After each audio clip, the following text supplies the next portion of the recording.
are the Church of the Larger Fellowship, a Unitarian Universalist congregation with no geographical boundaries. We believe in cultivating curiosity and transformation that is rooted in profound love. The COVID-19 pandemic has irrevocably shaped how connections are formed in congregations across the United States and the world. The Church of the Larger Fellowship is committed to being a resource within Unitarian Universalism and beyond. From worship to covenant groups, from classes to pastoral care, and from our monthly magazine Quest to our online community hub and our letter writing ministry. We have found ways to build connection and community even through the screen. We have been a model for ministry on the margins, providing services for isolated Unitarian Universalists, becoming a spiritual lifeline for our members in prison. The CLF supports the ministries of those who hold target identities: Blue, Black Lives of Unitarian Universalism; Trust, Transgender Religious UU Professionals Together; and Drum, Diverse Revolutionary Unitarian Universalist Multicultural Ministries, just to name a few. We know better than anyone how deep and meaningful connections can be formed, even from a distance. Unitarian Universalists have faced many challenges in these times, and we continue to persevere and fight for justice and equity for all people, especially during moments of crisis. We are proud to be a leader in this faith movement, and we invite you to get involved in our ministry. We strive to be a place where anyone from anywhere can find spiritual refuge anytime they need it. Welcome to the Church of the Larger Fellowship.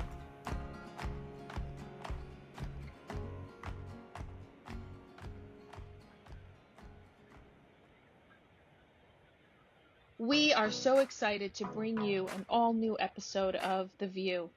The View is a weekly Unitarian Universalist talk show discussing important faith-based topics from an anti-racist, anti-oppressive, and multicultural perspective. Every Thursday for the past 7 years, we have welcomed guests from every corner of the world.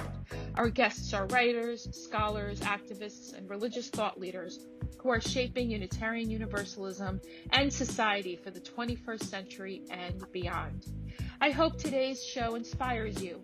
Hope it builds your faith. Hope it gives you perspective to see the power of Unitarian Universalism at work in your life. Enjoy the message.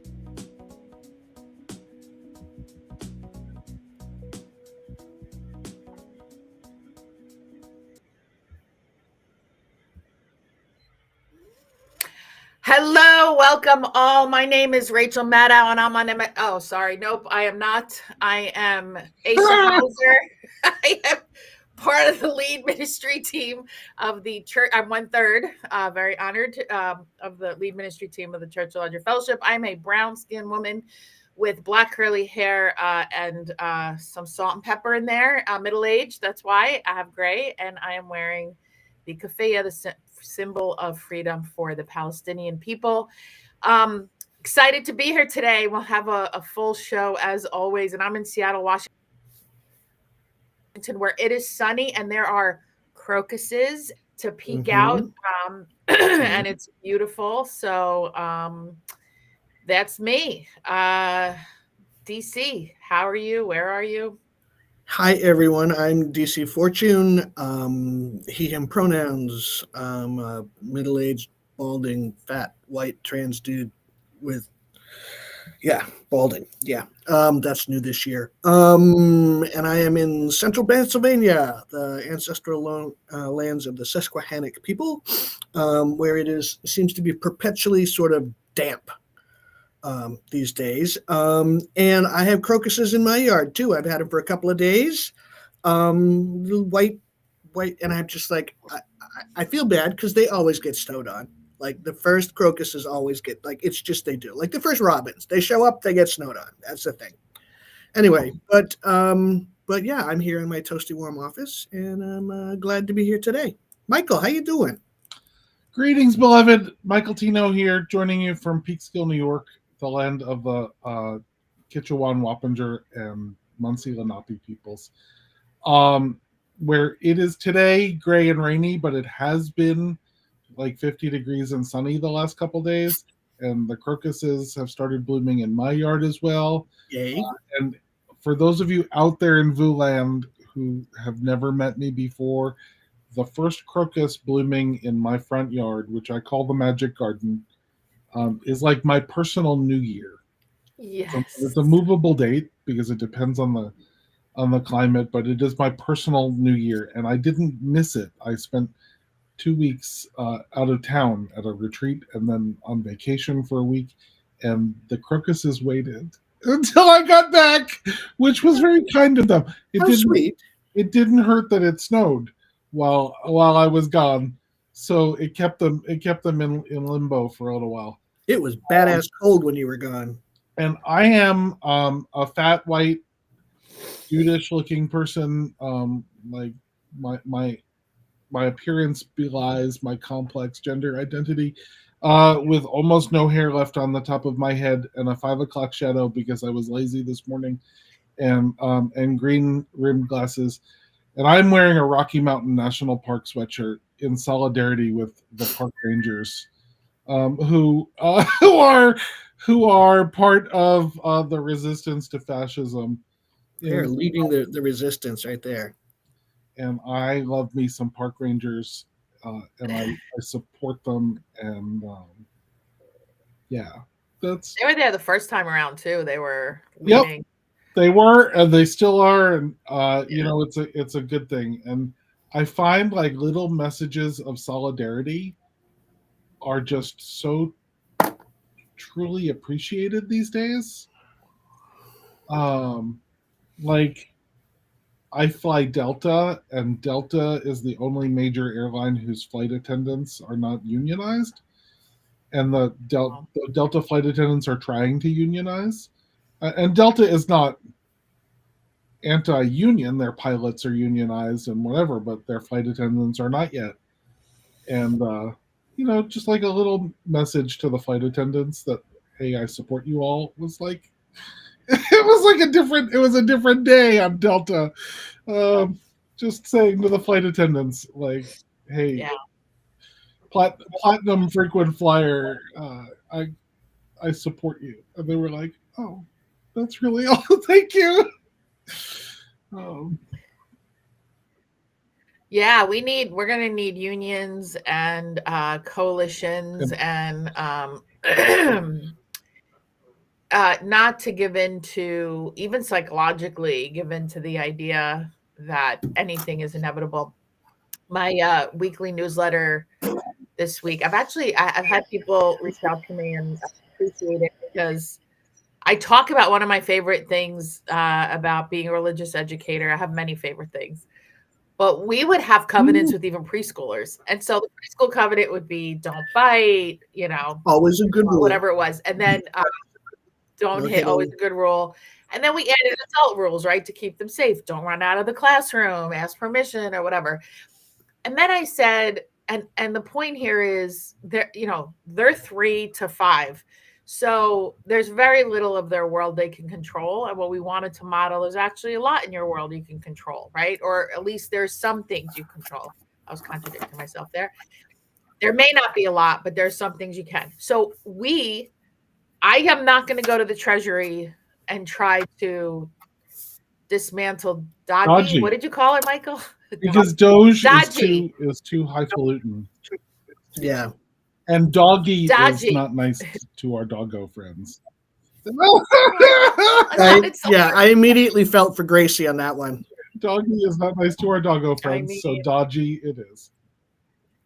Dodgy, yeah. It's so the question I guess we could lean into. I made a joke about Rachel Maddow for those of you watching. This is our official response on. You're joking about Rachel Maddow. Now, I do want to have to preface this with a lot. I've never watched Joy Reid's show, and I haven't watched Rachel Maddow.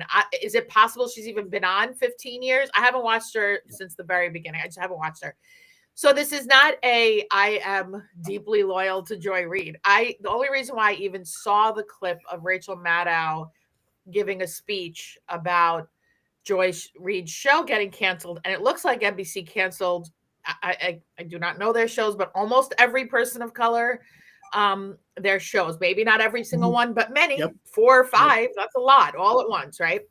So Rachel's speech, it got under my skin because she was like, "You bad MSNBC, fine, the finger wagging," but then she's like, Joy Reid is the most, I don't know, like whatever it is, colleague. Like she just started singing Joy Reid's praises and then finger wagging NBC and then said, "You'll love who come next." Like it was so, to me, it landed like, I'm sorry. If she's like your BFF and you've never met anyone like her, now you put on a pedestal. I mean, I exaggerate only slightly. Was incongruent with, but you're going to love who comes next. And you're ridiculous, MSNBC. So it just felt very like, if this is a problem and you think they made a mistake, to me, okay, people were like, "No, we can't lose Rachel Maddow," because I said you should offer to cancel your show. She's their cash cow. They're not losing Rachel Maddow, but okay, let's pretend she can't do that because of her contract, because whatever. She could have said, from now on, every day Rachel gets 10 or 20 minutes, or once a week Joy gets half an hour. Like Jerry will be a permanent guest on my show. You know what I mean? Like I think the bigger point I was trying to make, and then I will promise I'll shut up, is since Reconstruction. I mean, I won't, but I think about this. Promises you can't keep, Asia. No. All right. I should not write checks my ass can't cash. Anyway, so the thing is, since Reconstruction, there has not been a willingness from white people in power to give up that power. It has been constant placating of the former slave owners, of the Confederates were allowed not only to hold office, but to pass laws. So this was never really about the North and South not being both anti-Black and oppressive. It was just the ways they, like, Democrats have always been okay with fascism light. That's the truth. I mean, people can be as upset about that as they want, but that's the truth. You know who militarized the police? You know who started mass private prisons? Private prisons. That was Clinton too. Yeah, and Obama was a deporter in chief. So my point is, we now don't have fascism light anymore. We have fascism, like the OG fascism. And to still think the things we've been doing, the things that have been done will bring back fascism light is simply not. I mean, is that really what we want? Do we want to go back to fascism light? I'm going to now drink my coffee. Well, and until people with privilege, people with layers of privilege, white privilege, money privilege, educational privilege, like, put our asses on the line, nothing is going to be different. Right. And so, I think you rightly called her out, which is what we do to celebrities that we don't know, right? If we're in community with you, we'll call you in. But if you're a celebrity that we don't know, we got to call you out. And I think you rightly called her out for failing to use her privilege. And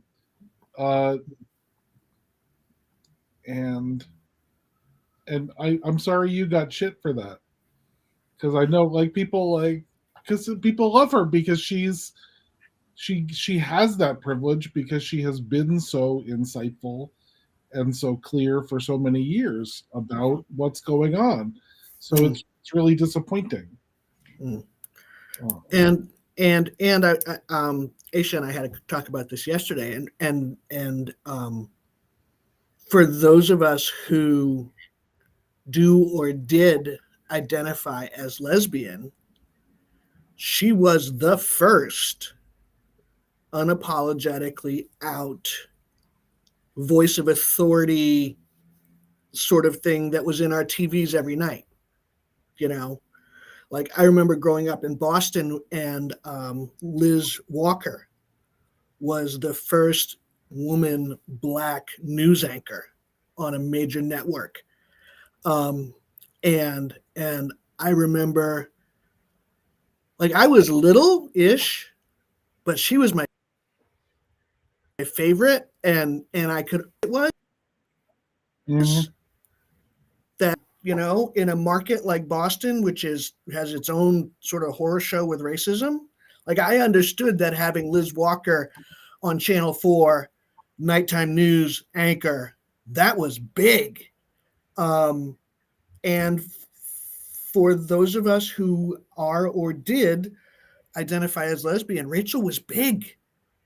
You know, it was the first time we saw anybody like us, and imperfect. And imperfect. I think what bothered me is if she hadn't given she could have done the finger. I guess to me, it was just the incongruency of it all. Like, you love her so much that you're like, oh, and you'll love her replacement. Yeah, no, that was dumb. Okay. That was dumb, and it tasted weird. I mean, yeah, and the thing I also want to say about that, there's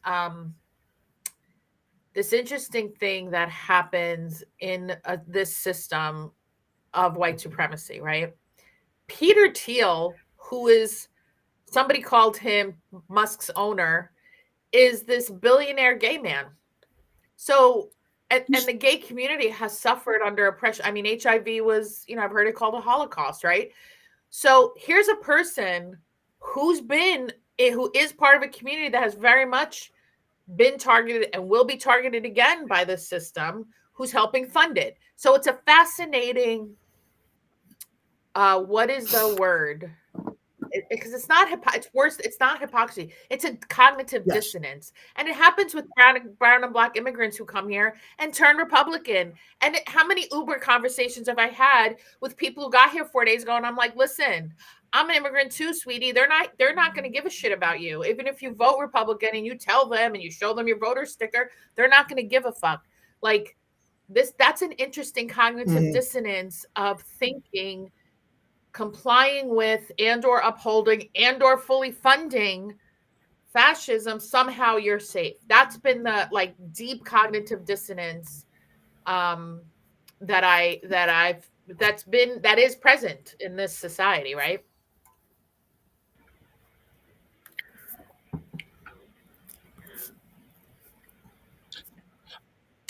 So that's enough about that. No, I mean, let's like no.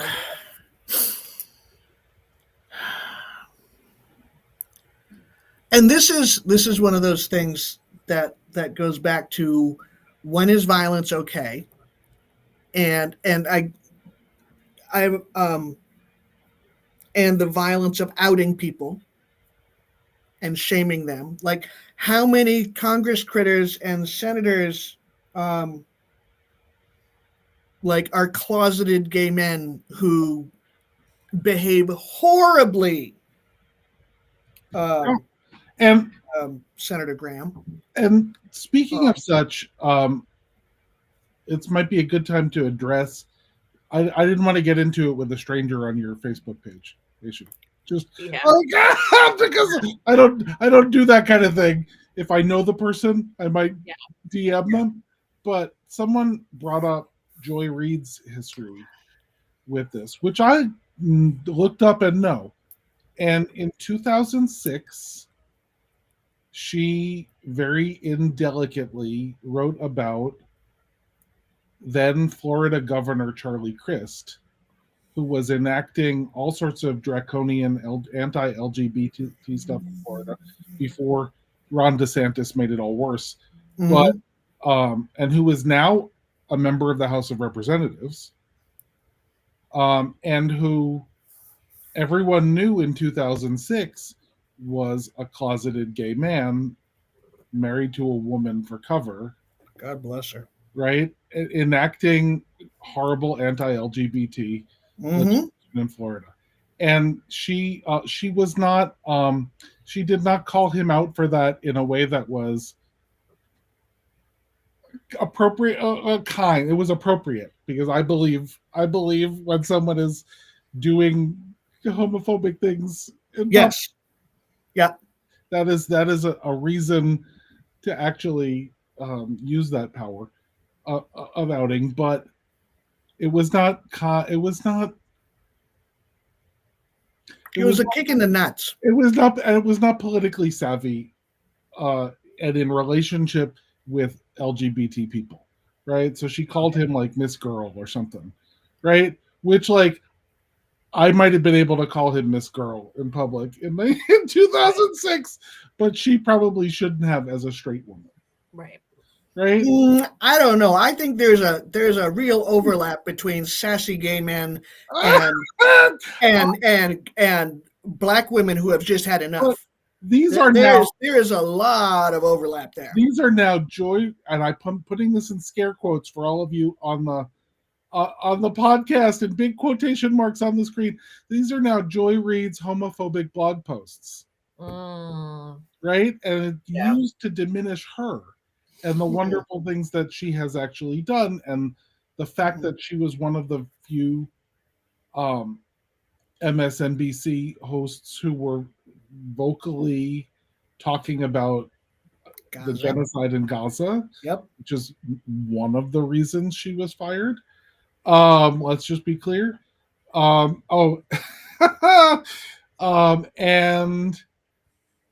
you know, again, I'm not going to get into it with a stranger on your Facebook wall. I don't even know if you know this person.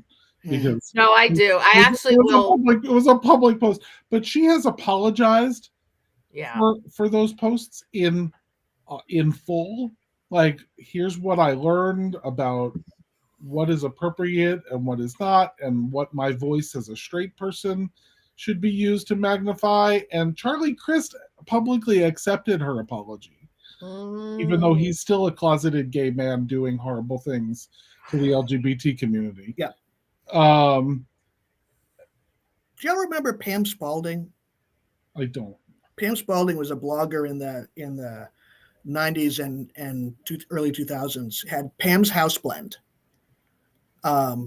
And she was one of the ones that called out Ariana Huffington for pirating other people's content and putting it up on HuffPost. And Pam Spalding had the most delightful term for Charlie Crist. She referred to him as gayer than a tree full of parrots. My word. So, and 20 years ago, right? Yeah, and this would have been like 2008, maybe. Okay. Right? And Pam Spalding, straight cis black woman, works at or did work at University of North Carolina, whatever. But she was solid in her allyship, and honestly, that was the best, most creative, delicious description of Charlie Crist I've ever heard in my life. And I cannot hear anyone talk about him and not think of that. Sort of like I can't think about what was his name? Santos? No.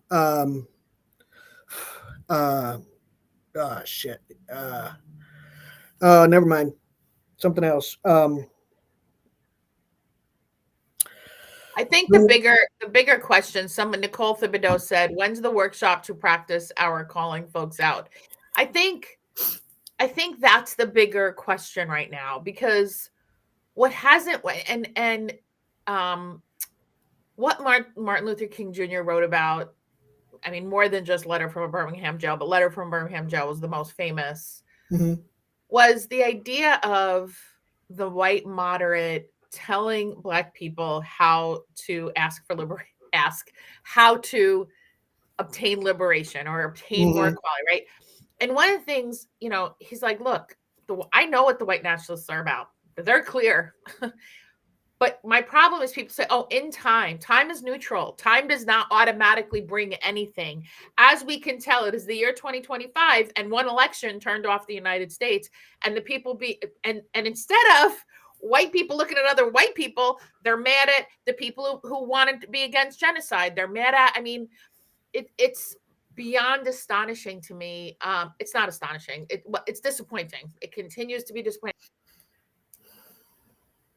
So now the question for the people against, it's not, and when people say, oh, we have too much infighting, I'm like, but what are we talking about? What exactly is infighting? Is us saying it's never worked to say please and thank you, stop oppressing people, please all that's happened is the Democrats for decades kept saying, we're going to reach across the aisle and we're going to compromise. I've never even heard the Republicans say shit like that. Never.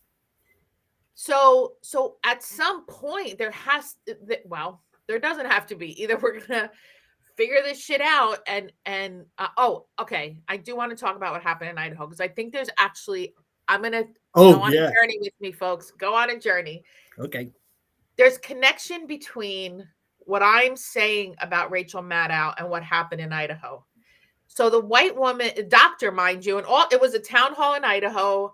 I think of one of the Congress people, and this doctor, and I apologize, I don't know her name, a white woman, was basically just trying to say, hey, women are dying. She wasn't even saying imagine that's fucking controversial. Right. So she said women are dying, and these men dressed in all black didn't identify themselves, pulled her out. Now, a few by things. her feet. She bit one of them. Carried her, put her in plastic zip ties. I mean, it was horrific to watch, right? Yeah. Not only did people not do anything, you could see women laughing, men, people not only not doing anything, but cheering that on, stopping short of cheering that on, right? Right. So the first thing that said to me is, here's where when folks, organizers say, have a plan, talk to organizers, learn from people who've already been doing this for decades.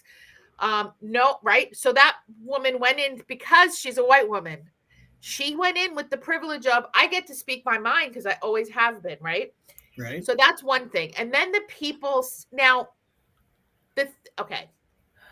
So the surprise from people that this happened and other people didn't do anything is fascinating to me because it keeps illustrating the different worlds that white people and everybody else has existed in this country.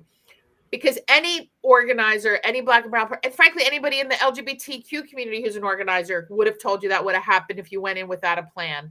And we're going to call out because there's a perception and a wrong perception of safety among white women who've are usually the ones who are coddled, right? 55%. It went up 53% in 2016, and 55% of white women voted for what we have right now.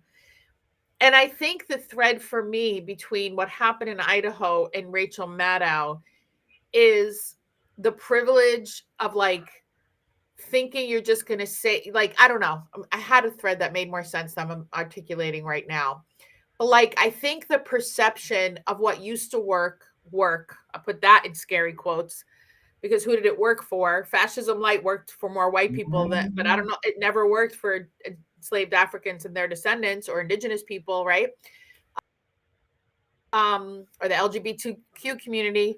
So the naming of, now I'm going back to Rachel, I love you, I'm gonna miss you, and life will go on, shoulder shrug.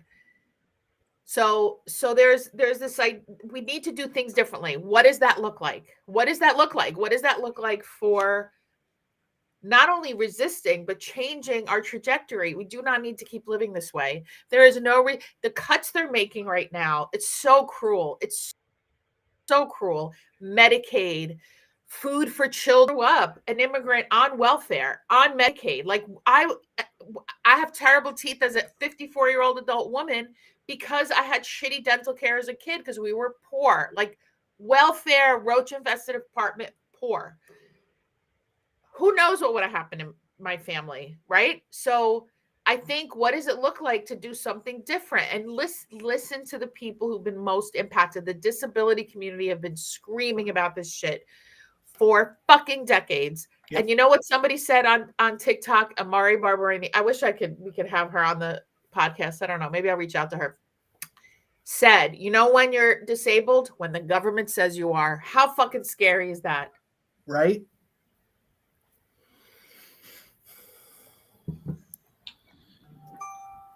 Yeah, and once they say you are, then they control you and they own you and they make you live in fear of them saying that you're not anymore. Yeah. God forbid you work one too many hours. Right. Make one too many dollars. Like you have to force yourself to be in poverty and Yep. pretend that you are unable to do anything Right. in order to get that assistance. Or So, cheat. Right? It is designed to make people cheat so that then they can be rejected. We should just be taking care of people thriving just because we exist. This whole, even the rhetoric is so, and so we have to talk about eugenics. That's part of what's going on here in a big way. The Mhm. oligarchs, so the Christians, the evangelicals behind Project 2025 want to bring back Jesus and a world order that is their version of patriarchal Christianity. The oligarchs want to weed out humans that they deem aren't smart or whatever they think smart is, and then control humanity and the future of humanity, not for heaven, so they can live forever and be immortal. So there's this, it's sinister and insidious on many fucking levels. Like, holy shit. The shit soup that we have, right? And then they're cheering Putin. Oh my God. Okay, there's so much. I can't. I have my coffee. Well, and it's I don't even know where to start. I mean, coming after children with disabilities is like they're gonna meet a mama bear or two or a million, and one of them is gonna be me. Yeah. Because I'm not letting them fuck with my kid. It's not gonna happen. So 1232 TC. Our first Yes, national health care. I mean, yeah, I mean, and we talk about national healthcare, and I've been giving people previews of the sermon that I'm going to be doing in 3 weeks because I can't help it because it's just like spontaneously coming out of me. But we at CLF dream of a world with no prisons, right? We are prison abolitionists here at the Church of the Larger Fellowship, and in order to make that a reality, you don't just close down the prisons and let everyone in. Right? You have to create a society that cares for people. Yes. And that provides people with ways of repentance and repair and reconciliation and restoration. And make that the norm when people cause harm. Right? Okay. But the society that cares for people includes having, for example, mental health care and addiction care so absolutely available. Yep. And without cost, like available and accessible. Right. To people, whatever your income level is, whatever your background is, whatever your cultural stigmas around that are, it has to be available and accessible so that anyone who needs it gets it. Yes. Like you just get it, right? Yeah. Like, and you get it in a way that's culturally appropriate for you, and you get it in a way that's affordable for you, and you get it because that's going to be a prerequisite. Yes. To prison abolition.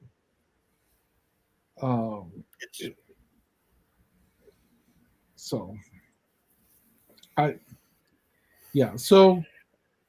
cutting $800 million from Medicaid is not going to do this, right? And that was this week's House vote. I was glad won that by 2 votes. What? 2 votes.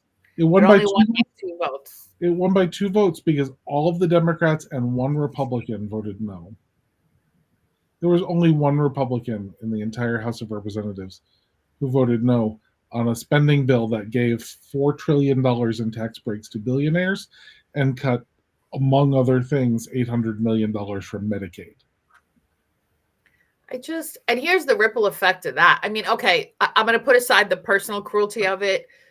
They don't even know the ripple effects, or they don't care. I'm not going to say they don't know, because I think they know a lot. They just don't care of all the services that are supported by those Medicaid dollars. Mhm. So, like, the ripple effects of what they're cutting, just so the wealthy can continue to hoard wealth, made up money, Right. they hoard it instead of helping. It's, yeah, it's wild. Well, Like, and when those cuts hit poor communities and red states, and you know, all the I didn't realize the leopards would eat my face people are going to come out of the woodwork. And if you're not familiar with that reference, viewers, that refers to a famous 2015 tweet. 2015, mind you that date, right before the 2016 election. 2015 tweet that someone said, it was something like, "I didn't realize the leopards would eat my face," says the woman who voted for the leopards eating people's faces party. and it was in England. I think it was a Was UK was tweet. it It wasn't even Brexit? referring to anybody in the United States. I think it was a UK. But I do want to lift up. Can you post Nicole's quote, "Pardon a moment of pessimism"? Because that's Yeah. exactly what they're trying to do. This is not a moment of, that is exactly what is happening. They are trying to ensure the future of the classes of the oppressed, because that is the only way violent, extractive capitalism continues. So when people say the South won, this is what they mean: keeping a permanent underclass, an oppressed class who work for almost nothing and can barely afford to live, so that they are dependent on the ruling class and violent Right. extractive capitalism. Now, I'm going to choose to have an optimistic view of the future, that they don't understand what ordinary fuckers we are. And the United States, ordinary fuckers that we armed. This country armed.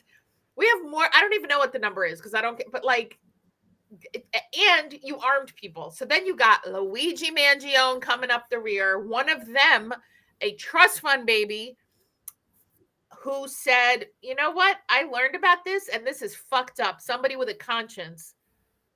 So yeah, Luigi came out of nowhere, and they were fucking shocked. Yeah. They were not. They were like, the fuck. Yep. I've been saying for a while, all we got to do is eat one.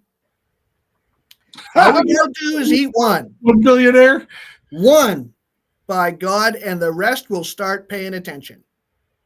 Well, they're paying attention, but that's why a lot of, I mean, they were going to do this, and they're ramping it up. But here's my question. This is a serious question. Let's play a, like, what do you think will happen?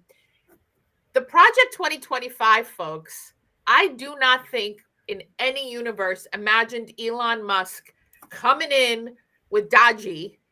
I think that I don't think their long-term plans are aligned. So in a fight between Project 2025 cruel white men and the oligarch white men led by Dodgy, who, like, this is, and then in the middle is the president. Hate pumpkin. Well, The and hate let's be pumpkin. clear, he's an oligarch before he's a Project 2025er. Right. Because Project 2025 is actually about policy, and he's just about stockpiling money. Right. So he's an oligarch first. I put in the show notes, just in case anyone needs a moment of levity and joy in their life, a YouTube link to Francesca Ramsey's gospel song about the leopards eating my face, So good. complete with choir.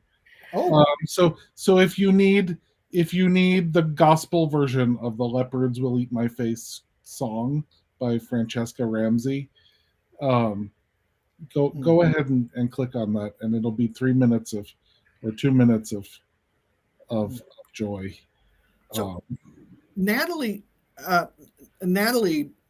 wrote something a little bit ago about that they're coming after children with disabilities and services to support their growth and development. And I knew in whatever the hell that year was for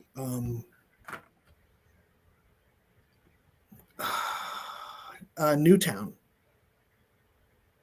Like that proved to me City Hall. that America did not care about its children more than anything else. Yeah. Right. Well, And so, like, you know, people are saying, well, maybe they're coming after. I'm like, somebody shot up an affluent white suburban school district, like in a town where people who have all the money can move so that they get into a good school system. And Congress and the NRA said, well, now's not the time to be political about this. Like in that moment, it was clear that that 3/4 of the political spectrum simply had no moral compass. There was just, it was gone. Any illusion that they had one left in that moment. So they've proven to us that they don't care about children. Right. And can we be clear that the Nazis, the German Nazis, first came for disabled people? Yep, that's right. Because when you're trying to enact fascism, authoritarianism, you come for the people you think most people will agree might be disposable. That's right. Right? So today it's trans folks, it's disabled folks, and if nobody protests, if nobody pushes back, then you expand who's disposable. That's right. Yep. Right? So immigrants. That's the other those are the people who they've made disposable. And they made them disposable in political ads. That's right. Yep. They made us, I guess it's now in us, disposable in political ads in this cycle. Like if you were in a swing state, my parents live in Pennsylvania, as do you, DC. You couldn't turn on the TV without seeing Kamala Harris is for they them, and Donald Trump is for you. It was nauseating. It was absolutely, like, it hit me somewhere in my guts. Yeah. With like a brick thrown at speed. It was just, yeah. And like they weren't subtle. There was no subtlety to who they were trying to make who they were trying to subtle as a train wreck. And there's no subtlety to it now. And if we can't say no to the not subtle, the leopards will eat our faces. All of us who are cogs in this capitalist wheel. 1,000. Can you put up Natalie's bring back slavery and indentured servants? Is their motto going too far? Maybe it's costing too much to pay fair union workers for their factories and business. That's not only not going too far, that's their plan. Like, they can't say it in those words, but that is exactly not union busting. And let's be even clearer. Yeah. They are now, so Texas is moving to make existing in the United States as an immigrant without documentation a felony. A felony, right. Right? So once you criminalize existing without immigration documentation, you get to put all of the undocumented immigrants in prison for life. And as we know, as punishment for a crime is the exception in the U.S. Constitution. Yep. When we ban slavery except as punishment for a crime. Yep. So it is perfectly legal to actually enslave anyone who's in prison. So if you want to enslave people, all you need to do is make their existence illegal. Crime. Right. That's right. Same thing for trans people. Right. So Natalie, is I just want to say that you are spot on. You are spot on in your analysis here, because it's exactly what they want to do. Yep. They want to enslave people.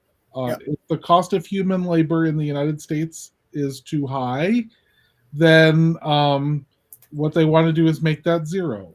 Right. And Because that makes it lower than anywhere else in the world, because nobody else in the world gets paid zero. right. Ronald Reagan was the first one to do that. He was the first president in the 20th century to attack unionized workers with the air traffic controllers. Mm-hmm. He Oh yeah. Yeah, 40,000 just boom, fired, done. something ridiculous. And yeah, Asshole. yeah. And even then, planes didn't fall out of the sky like they are now. Jesus God.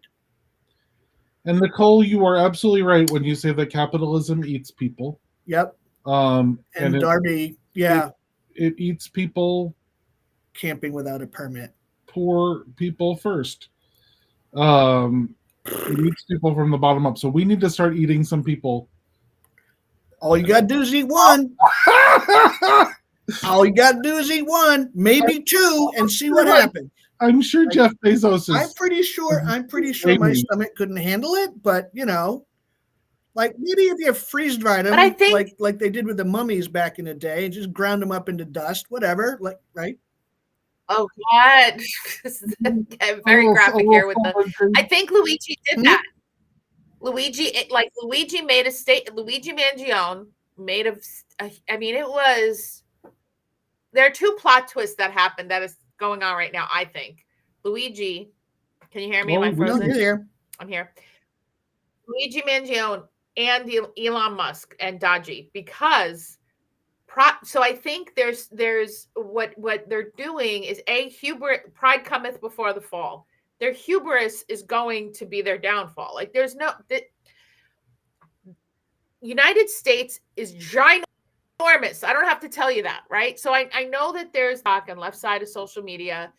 There is fear mongering on the left as well, and it's the martial law and oh my God, we're too big. Somebody made the point, who was in the military, like we couldn't occupy an area of the state of Texas. How are we going to occupy? And the brainwashing that happens in the military is behind an ideology, not a person. Oh yeah. It is about the Constitution. So whether or not you're a fan of the Constitution, it upholds having rights. I put that in quotes because not everybody have it upholds the theory of them in rights. a consistent way. Yeah. It rights. Okay. Enough that the military. The plan. What is it? The concept of a plan to have rights? Concept of a plan. It's a concept of a theory. What I will say, because I'm not Miss Pollyanna by any stretch, local police don't have that restraint. Nope. And we're still diverse in thought. Like I go back to, we are an ornery group of people. Even though we can point to one group and say, oh, they're brainwashed. Yeah, they're people who want to belong. And as soon as the Hey Pumpkin, however he leaves this planet Earth, he's he's the one upholding that movement. There's no one else who's going to replace him. They've tried. They've tried to be worse than him. DeSantis, I'm looking at you, tried to be worse than the Hey Pumpkin, and he fell short. So that none of it is all moving. And what I will say is we need to, when we say know your neighbors, know them, get to know them, know them by name, try to at least say hello, even if you can't have them over for dinner, whatever it is, because that truly will, because it is harder to turn people in, scary quotes, or whatever it is that people think may or may not happen. We've seen history when you know the person, when you've talked to them. Be connected to somebody. Yeah. Well, yes. yes, all that. And every person I've ever known who has been a military officer, and I've known a number in my day, take very seriously and they teach this in the military in officer school, that you say no to illegal orders. And part of your training as a military officer is to determine if an order is constitutional, if an order is legal, and to say no. And so they're firing the JAGs, the JAGs, the judge advocate generals, who make the determination if you're right. They're firing them. They're firing the commandants of the services who are women and black folks. Right? So the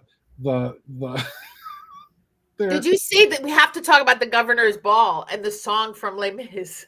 Well, so it's I missed that. What did I miss? The U.S. Army Choir sang, "Do you hear the people sing?" at the governor's ball. But someone pointed out that actually the Hate Pumpkin has co-opted that song and thinks it's about him leading the revolution. Wow, is that true? I didn't hear that. Yeah, which you gotta just say, like, wow, the stupid, it burns. Jeez. Like, it's about, the overthrow. The meek getting ready, motherfucker. France, right? It is about the meek getting ready. But part of their narrative is that the white men have been oppressed. Yeah. DEI has oppressed the white men. And so they have to like reclaim their power and their rightful place on the top of the ladder. And so they have taken up that song as a rallying cry, despite the fact that everybody else in all of humanity who has ever seen that musical or studied the French Revolution knows that it is about the people overthrowing the king and the oppressive, the authoritarian rulers who replaced the king of France. And so when he then like tweets "Long live the king," like unironically calling himself the king, we're like, yeah, right. When in the course of human events. Yeah. Like, I'm rolling up my Rocky Mountain National Park sleeves here, folks. When I get my shop set up in my next place, I think the first thing I'm going to make is a guillotine. I have to figure out how to make it not actually functioning, because I'm really sure that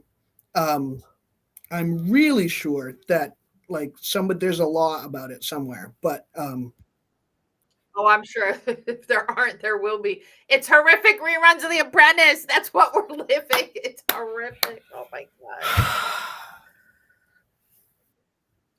Yes, if you or someone you know wants to apply to be a view on the guest. View on the guest? How about a guest on the view? Right? It's been a long day and it's not even 10 a.m. here in Seattle, land of the coast Daily people. I forgot to say, if you want to be a guest on The View, and please share. It is an application, because if we don't know the person, we are going to do some research, because we don't have to follow the First Amendment here. We're not a government agency. So we get to choose who's on, and I don't do both sides. I think anybody watching me for more than 5 minutes knows that. I'm not halfway to a Nazi. People would laugh at me and be annoyed at me when I said that for the last 10 years. No, the guests do not have to be No, but they don't have to be you. However, we do have, we center liberation, we center progressive values, we center giving voice to people with target identities. So we do have so Elon Musk will not be invited on The View, so to be clear. Unless he's willing to sit there while we talk at him for an hour. Oh, Darby. I mean, I can turn off his mic and just make him sit there while we talk at him for an hour. Like, if he's willing to do that, then if that's his kink, then we would do that. But I'm going to I will watch that day, but I don't even know that I don't even know. That's an interesting thought exercise for me. What would I even say to someone who's that cruel, who's so devoid of conscience? That is a very good thought exercise, Michael. Thank you for that, because I don't know. I wouldn't want him to be able to respond, but I would want to make him listen. And Clockwork Orange, like pry his eyelids open and and force him to see. I mean, he's already on enough ketamine to like anesthetize a horse. Who's this? Oh, okay. Elon Musk. I mean, He's is a he? ketamine addict. He's very proud of it. Oh yeah. So Right. Well, and then there's Robert Kennedy. The fact that a worm ate his brain and died. The worm died. There's been There's been a death of like measles in Texas. Measles is coming back. Yep. There's already been a and the reported person death who died in from Texas was a child. was a teenager, I believe, who had been on a college tour in San Antonio. So we have not seen the end of the measles epidemic in Texas because he was infectious when he was on that college tour in San Antonio. Or wasn't vaccinated, Right, is my understanding. Right, because actually being vaccinated, if you have a booster shot to measles, it provides 98% or something immunity against being infected. Should we get boosted, even if you've If had you've it? only ever Should we had get one boosted? measles shot in your life, you should. Probably. You might ask your doctor.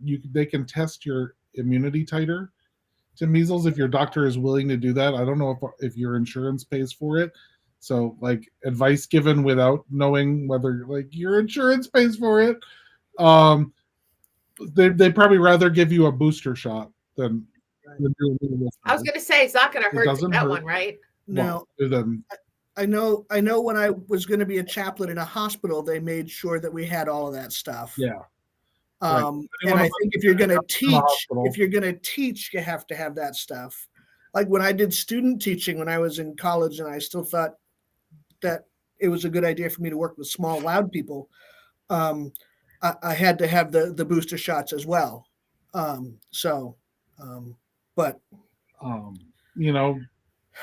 DTaP, like with the polio vaccine, that's an every 10 years booster.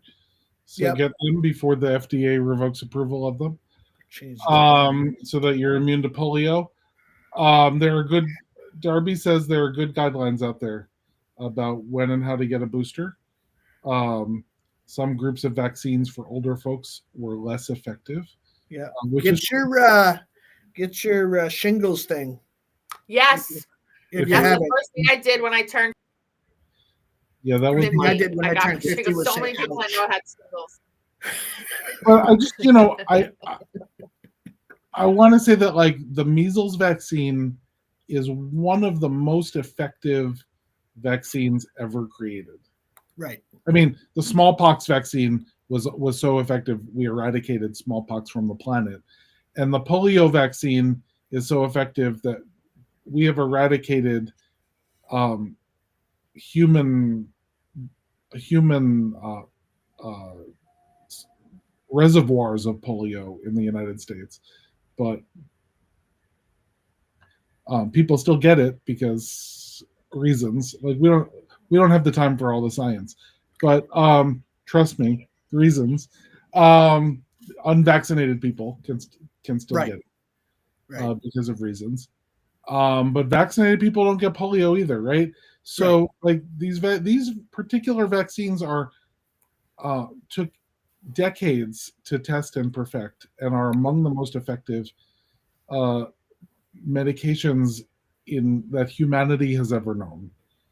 Right? Like just so we're clear, among the most effective scientific breakthroughs that humanity has ever known. Like the COVID vaccines are not as effective because they were rushed through development. We had 20 years to develop a COVID vaccine. We developed one as effective as the measles vaccine, probably. But we didn't have 20 years. We had 20 weeks. True that. Right. So I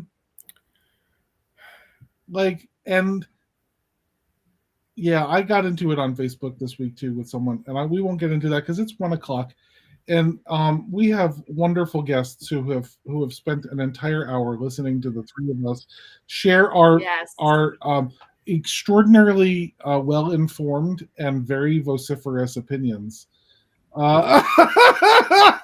Well, y'all might be informed. I'm not always informed. Yes, I will acknowledge that. You are extraordinarily well informed. Yes, you are. And we thank you for that. And we'll see you next week on The View. All right. Thank you, everybody. All right. See you take next care. week. Thank you for joining us. Special thanks to those of you who give generously to this ministry. It is because of you that this ministry is possible.